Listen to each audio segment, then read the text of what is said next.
grupo. Okay? Now, saan malocate ang 1 dito, guys? Malocate ang 1, yung kasunod niya. Sino po? Di ba? Babalik tayo sa ulo. So meaning, guys, ang baba ng 1, 3 po mismo. Kaya po may 3. Okay? And makukuha na po natin. Letter C po. Tamang answer. Next, 66. Ito daw, guys. Ang daming 1. Patay, ang daming 1. Guys, again ha, saan tayo mag-start, guys? Sa left or sa rightmost? So, dun sa dulo. Dun tayo sa dulo mag-start. Take note, guys. S sub 7. So meaning, guys, pag isulat natin yung table from 1 to 7. Sige, start tayo, guys. Saan malocate ang 1? Start tayo, guys, ha? Dun sa pinakalas, pinakadulo. Dito po. Okay? Now, saan malocate ang 1? Ang 1 po, guys, ang kasunod niya, 2.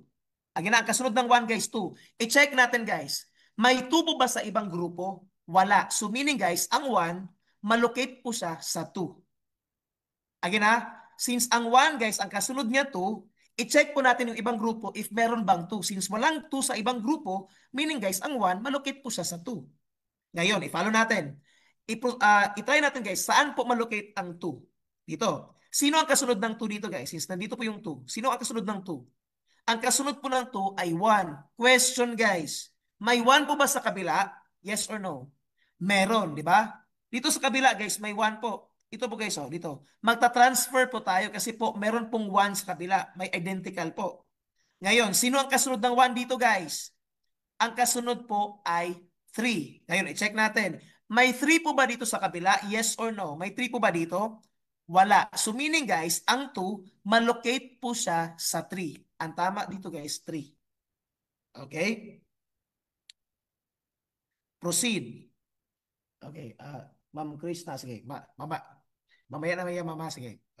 Padayon ta. Sige. Proceed ta, guys. Sige, dito naman tayo, guys, sa 3. Saan malocate ang 3? Dito na tayo, guys, sa second to the last. Kasi nandito ang 3. Ang 3, sino ang kasunod niya? 1. Kaya 1 ang kasunod niya, guys. Ngayon, may 1 ba sa kabila, guys? Sa left niya? Meron. So meaning, guys, lilipat tayo. Dito. Lipat ka dito. Okay, yan. Okay. Sino ang kasunod ng 1? 4. May 4 ba sa kabila, guys? Dito, guys? Wala. So meaning, ang 3, malocate po siya sa 4. Diyan po tayo mag-e-end. 4 po ang nasa baba ng 3. Proceed tayo kay 4. Ang 4, ang kasunod niya 1. May 1 ba sa kabila? Meron. Ang 1, guys, mag-end po siya sa 5. Wala namang 5 sa kabila. Ang 4, malocate po siya sa 5. Next, ang 5, kasunod niya 1. Sorry. Okay, sorry po, people. Okay. Ang 1 naman, guys, sa kabila, mag-end po siya sa 6. So, ang baba ng 5, 6. And last, dito, guys. Ang 6, ang baba niya, 1. Wala namang kasunod dun, guys. Ang baba ng 6, that is 1. Walang 7, guys. So, automatic, ang baba ng 7, 7 pa rin. Letter D. 1, 2, 2, 3, 3, 4, 4, 5, 5, 6, 6, 1, 7, 7. I hope na klaro, guys, ha? I hope na nakuha. Sige, proceed daw, guys. Ito daw, guys. Kayo daw mag-solve dito daw, guys. Sige daw, guys. Ito. 3, 4, 1, 5, 2, 3, 6, 1, 3, 1. Start ka sa 1. Again na, start ka sa 1, guys. Dito sa 1. Again na, dito tayo sa pinakadulo. Sige daw. Ano ang nasa baba ng 1? Sige daw, guys. I-chat daw. Ano ang nasa baba ng 1 sa permutation natin?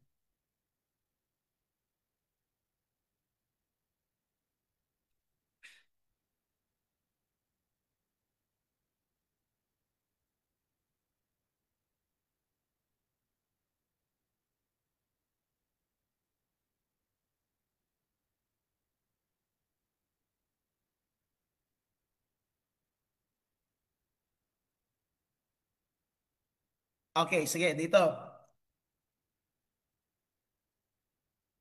Again na, maniguro, guys. Tignan. Ano ang sa permutation, guys? Dito, guys. Ano ang sorry. Okay. Anong ilagay natin dito, guys? Dito, baba ng 1. Saan malocate ang 1, guys? Saan yung final destination niya? Kumbaga, 6 daw. Sige. Okay. May nagsabi 3. Sige. Saan ba ang tama? Sige. Try natin. Start tayo dito sa left mo, sa rightmost, sa pinakadulo. Ang 1, saan malocate? 3. Okay, 3 po siya malocate. Now, 3 ba yung ilagay natin agad, guys? I-make sure natin, guys, ha, if meron bang 3 dun sa kabila, dito sa left niya. Okay? May 3 po ba? Yes. So meaning guys, need pa nating lumipat dito. Okay? Lipat tayo ng kabilang section dito sa 3. Sino ang kasunod ng 3 dito guys? 6. So meaning guys, 'di ba, yung 6, wala namang 6 dito. So meaning ang 1 po, malocate po siya sa 6. 6 po yung dapat nating ilagay. Okay? Klaro ba guys? Sige, 6 yung dapat na baba ng 1. Now, proceed tayo guys. Sige, para matapos ito dito na grupo guys, i-try natin ang 3. Sino ang nasa baba ng 3? Dito guys, ito guys. Baba ng 3 dito. Para matapos na ito na grupo guys, so para hindi na natin ito balikan kasi po mag-start tayo dun sa rightmost, sa pinakadulo. Sino ang nasa baba ng 3? Dito na part. Wala, wala. Ayan.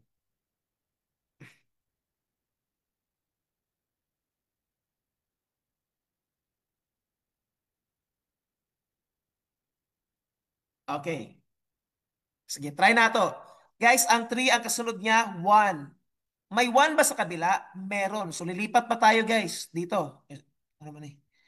Okay, so dito. Lipat tayo dito. Sino ang kasunod ng 1 dito, guys? Ang kasunod ay 2.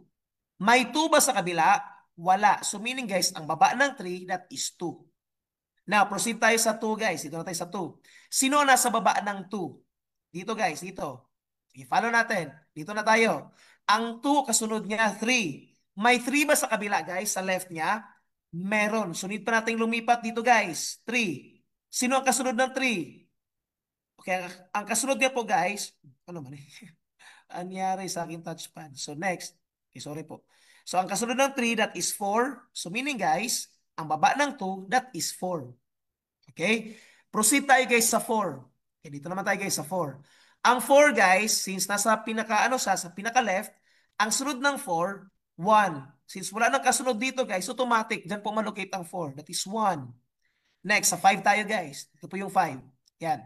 Ang kasunod ng 5, 3. Okay? Ano man eh? So, kasunod niya po guys ay 3. Okay? Tapos wala nang kasunod, automatic. Okay.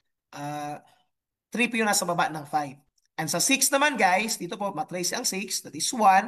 Lipat sa kabila, 1 magiging 5. Okay, so 6, sa baba niya, 5. Letter B. 1, 6, 2, 4, 3, 2, 4, 1, 5, 3, 6, 5. Okay? Ikot-ikot lang by Sarah G. Ganyan po siya guys. Next, ito naman guys, product of disjoint cycles. Ito, 1, 3, 2, 8, 3, 2, 4, 6, 5, 7, 6, 4, 7, 9, 8, 1, 9, 5. Guys, product lang po ng disjoint cycles, guys. Isulat natin siya into ganito. Okay? Ganyan po. 'Di ba? Ang magkasunod, guys, yung nasa baba. Sino po ang baba ng 1? 3. So meaning, guys, magiging 1, 3, 3, 2, 2, 8, 8, 1, 1, 3. Babalik ka na kay, sorry. Okay, babalik ka na kay 1. So ito po yung unang grupo. May magkagrupo ba? Yes. Ang next na grupo guys, yung 4, 6. Kasi dito guys, 4, 6, 6, 4. Babalik ka na ulit kay 4, 6. Another na grupo naman guys, we have this one. 5, 7, 7, 9, 9, 5. And 5, 7 ulit. So 5, 7, 9. So ang tamang sagot dito guys, we have letter C. 1, 3, 2, 8, 4, 6, 5, 7, 9. Okay? Sige, guys, stretching muna, guys. Stretching, guys. Last 7 items na lang, guys. 7 items na lang. Sige, stretching. Stretch, stretch. Igalaw katawan. Ganyan, galaw.